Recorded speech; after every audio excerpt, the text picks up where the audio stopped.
Need to run an analysis? Yes, hello, Deborah. Yes, can you please send in the next client? I have my lunch break coming up very shortly, and yeah, that'd be great. Thank you. Okay, bye. Oh, hi. Sorry about that. I didn't see you there. How are you? Excellent. What can I do for you today? You've come in for an ear cleaning. Okay, great. Let me just check the timetable, make sure that you're slotted in. Yep, I have you scheduled for right now. So, what seems to really be the problem? Okay, you're having some troubles hearing. Okay, great. Alright. I'm just going to ask you a few questions before we get into the ear cleaning. First of all, do you by any chance use cotton Q-tips when you clean your ears? Okay. Yeah, I just want to advise you, probably a reason that could contribute to your declined sense of hearing could be because earwax has been plugged all the way to the back of your ear canal due to using those Q-tips. Our biggest advice, the number one thing we can advise clients is don't use those Q-tips. They're not good for you. If anything, they actually make your earwax situation worse, which we definitely don't want.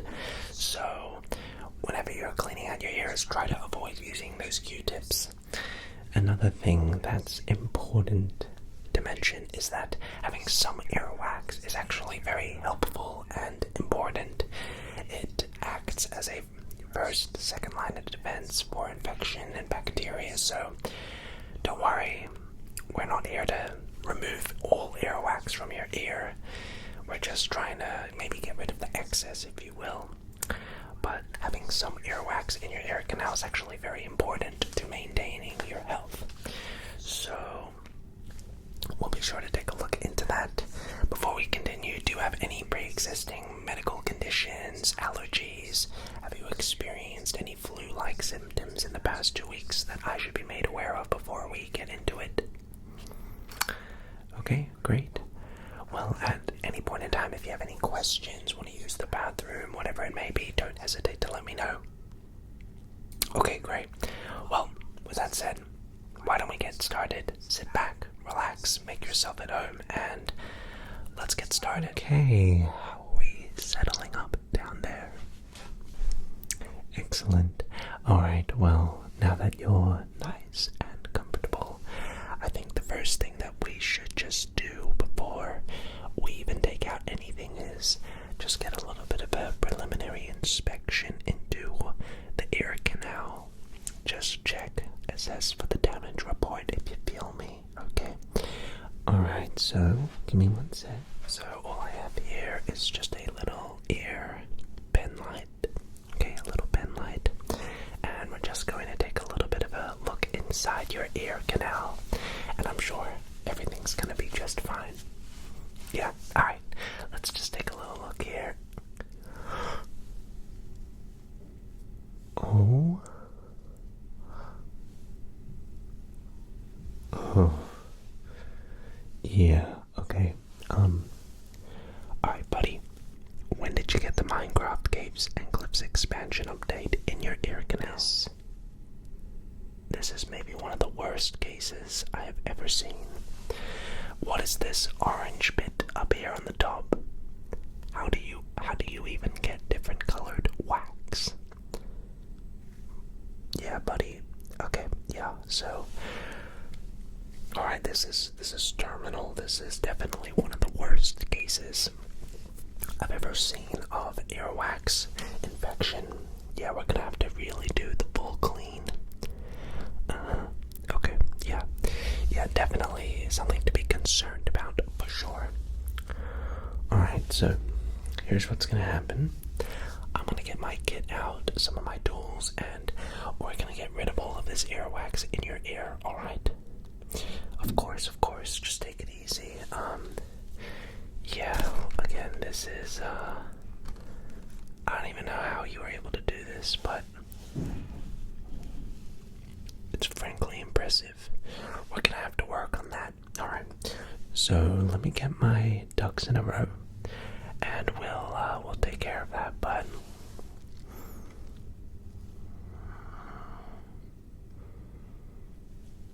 yeah, that's definitely an issue. Alright, give me 1 second. So.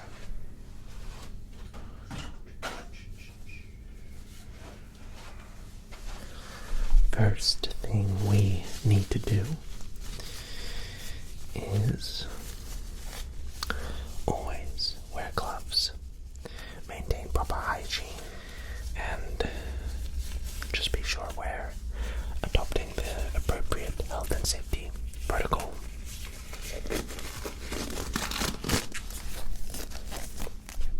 Beautiful.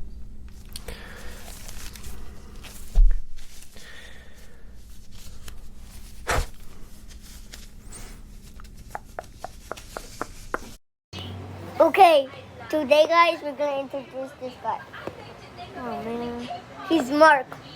He's 8 years old and I made an idea to introduce himself. You're introducing me. What? You made the plan. I said I made the plan, not you. See, so you introduce me and you introduce yourself. How my feet? My name is Franco. I'm 8 years old and this is my friend. He posts his videos. I see you recording me without my cassette, little man. Yo! You will not be attacked. Yo! I gotta see it go down. Yo!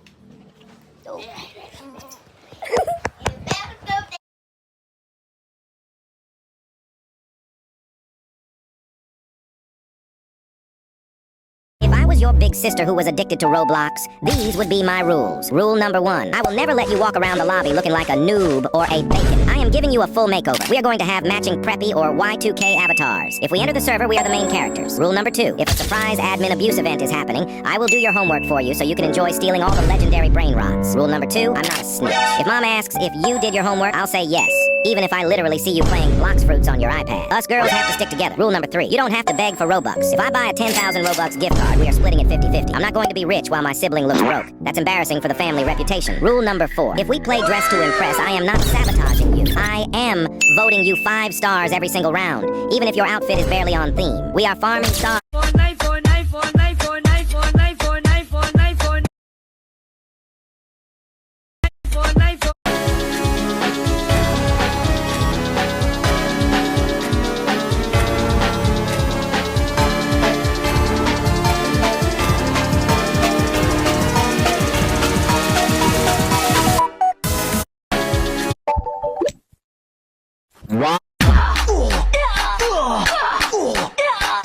Nakulang ka ba? Nothing.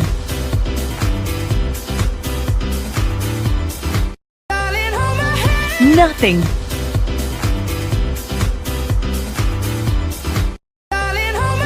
No. Show me the reason you have no money. Show me the reason you have no money.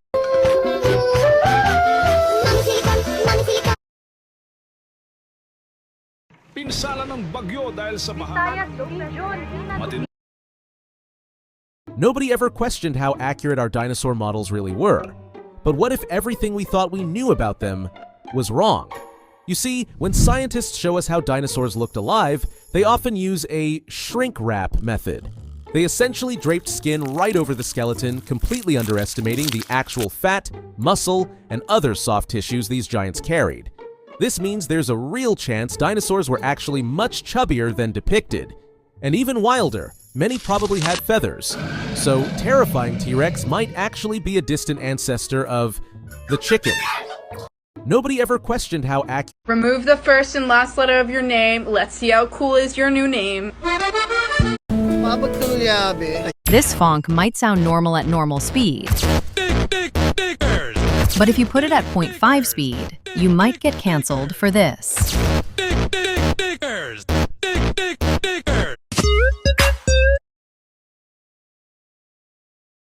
Giant. Give me that. Not spicy. 1, 2, 3, 4. Keep going. What is this? Bigger, damn it. That's bigger. Not spicy. Keep going. 1, 2, 3. Make it spicier now. More.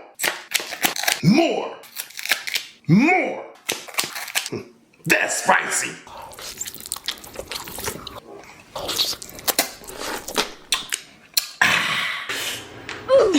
No reaction. Giant. Give me that. Not spicy.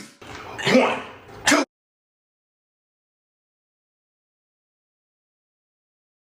What would happen if you were eaten by Mushroom Cloud Godzilla?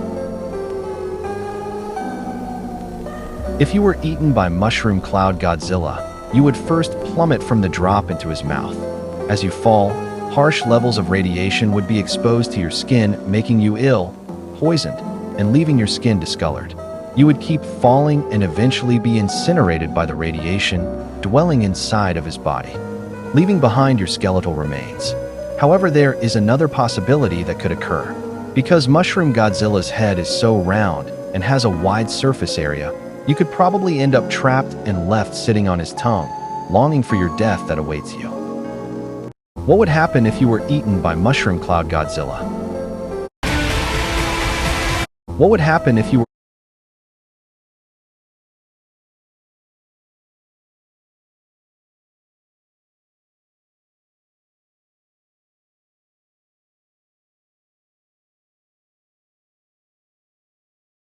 Once you try this game, you'll definitely delete all the others on your phone. Here is a tip. Only 1% of players know. Going hunt the monsters. Their drops will surprise you.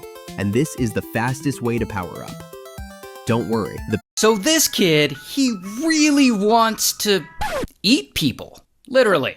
Now his name is Isai, and he's from Japan, and he comes from a really wealthy family. And one day, he's in class in the first grade, and he starts noticing his classmates' legs. And Isai is like, damn, that leg looks kind of tasty. And in fact, it looks so tasty to him that he kind of has the urge to bite into it. And his classmate is a boy, and he doesn't even like boys. And that's when Isai realizes that he kind of wants to eat people. And from that point on, he regularly fantasizes about gnawing on people constantly. And as the years pass, this fantasy of his just gets stronger and stronger. And specifically, he has a thing for Western women who are tall. Because, you know, he's a short king. So he wants to eat a tall white woman. And eventually, Isai grows up, and he's 24 years old, and by this point, he's going out of his mind with these cannibalism fantasies. And that's when he finally gets an opportunity. Because one day, around this time, he notices a young German woman, and she's tall and white.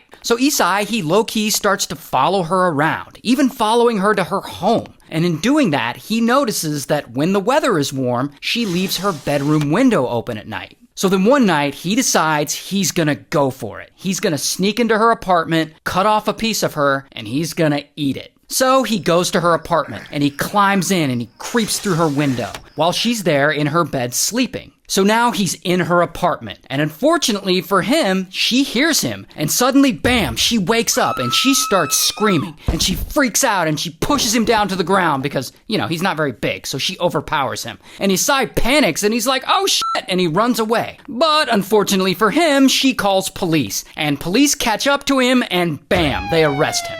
And they have no idea that he was trying to eat this woman, so they just end up charging him with SA. But remember how I said that he comes from a wealthy family? Well, lucky for him, his dad steps in and pays a large settlement to that German woman in exchange for her dropping the SA charges against Isai. So after all that, Isai walks away from this with a clean record. 4 years later, he moves from Tokyo all the way over to Paris. I mean, he's 28 years old at this point, and he wants to study language and get his PhD from the university there. However, his desire to eat people still hasn't gone away. So while he's there in Paris trying to get his PhD, nearly every night he hires a prostitute and he brings them home. And there he waits for a moment when they turn their back to him. And when they do, he low-key gets his rifle, because I guess he has a rifle, and he points it at them, because he's gonna unalive them. But, lucky for the prostitutes, Isai can't ever bring himself to pull the trigger. He just doesn't have the nerve. He's scared about what will happen to him if he finally does it. And so when they turn their back to him. So while he's there in Paris trying to get his PhD, nearly every night he hires a prostitute and he brings them home. And there he waits for a moment when they turn their back to him. And when they do, he low-key gets his rifle, because I guess he has a rifle, and he points it at them, because he's gonna unalive them. But, lucky for the prostitutes, Isai can't ever bring himself to pull the trigger. He just doesn't have the nerve. He's scared about what will happen to him if he finally does it. And so he goes through this routine night after night. He brings a hooker back to his place, points his rifle at them when they aren't looking, and every time he fails to follow through. And this goes on for a few years. But then, one day, everything changes for Isai. 'Cause he meets this woman, Renee. And Renee is a sweet, friendly student, and she's in one of his literature classes, and she also happens to be a tall, white woman. So Isai befriends her, and at some point he invites her over to his place so that they can work on an assignment together. Once she's there, and they're studying or whatever, she's sitting down at a table, writing. She's not paying attention to him. And that is when Isai gets his rifle, and he sneaks up behind her, and he points it right at her head. And he pulls the trigger. Click. The gun misfires. And Renee, she doesn't notice or even hear what's happening behind her because she's concentrating so hard on her studies. Then, 2 days later, Isai invites her back over. And again, she's sitting down at a table, writing, and Isai does the same thing. He sneaks out of the room to get his rifle again, and he creeps up behind her, and he points it at her head, and he pulls the trigger. Breaking news! Global temperatures are dropping rapidly. Scientists warn that a new age of extreme frost is approaching. This is not— Blam! But this time, no misfire. She's unalived. And then, oddly, Isai is shocked. Like, he can't believe that he actually went through with it. So, he faints, and he falls on the floor. Moments later, he wakes up and regains consciousness. And he's like, okay, I guess I have to eat her now. And because he's a disgusting person, he essays her body, and then he proceeds to try and eat her. But he realizes his teeth aren't sharp enough, so then he has to leave the apartment and go out and buy a butcher knife. But yeah, then he eats as much of her as he can. Then, a few days later, the body, it's decomposing at this point. And he's like, I gotta get her out of the apartment. So he stuffs what's left of her into 2 suitcases. Then he brings those suitcases to a nearby park to dispose of them. But while he's at the park, some bystanders notice that there's a lot of blood dripping from this guy's suitcases. And it doesn't take long for people to call the police. And so, bam, they arrest Isai again. And here's a photo of him being escorted by French police. And here is another one. And Isai admits to unaliving Renee, and they throw him in jail, but it's not over. Because Isai is about to get kind of famous from all this. So he sits in jail for about 2 years waiting on his trial. Meanwhile, his rich dad pays for good legal defense, like the most expensive lawyer they could find. And ultimately, the judge finds Isai legally insane and unfit to stand trial. So they end up dropping the charges and they send him to a psychiatric facility. And eventually, he's deported and transferred to another psych facility in Tokyo, Japan. But since he had been declared legally insane and the charges had been technically dropped in 6-7. 6-7. One more 6-7 and you'll get after school detention doing schoolwork. 6-7. Mark, Jack, detention after school. Bro, this sucks. I know. I have a plan. Teacher, Yes? I'm a light bulb. I'm a light bulb. I'm a light bulb. I'm a light bulb. Are you okay? I'm a light bulb. I'm a light bulb. I'm a light bulb. Oh my gosh, I think you're going crazy. You should go home and rest. Okay, bye. Okay, teacher, see you tomorrow. Jack, where are you going? Teach, are you crazy? The light just left. I can't work in the dark. Oh, great heavens!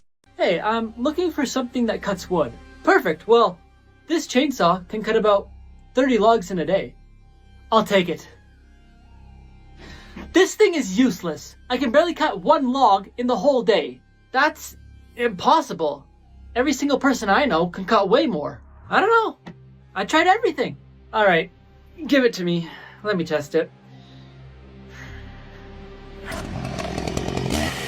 Whoa!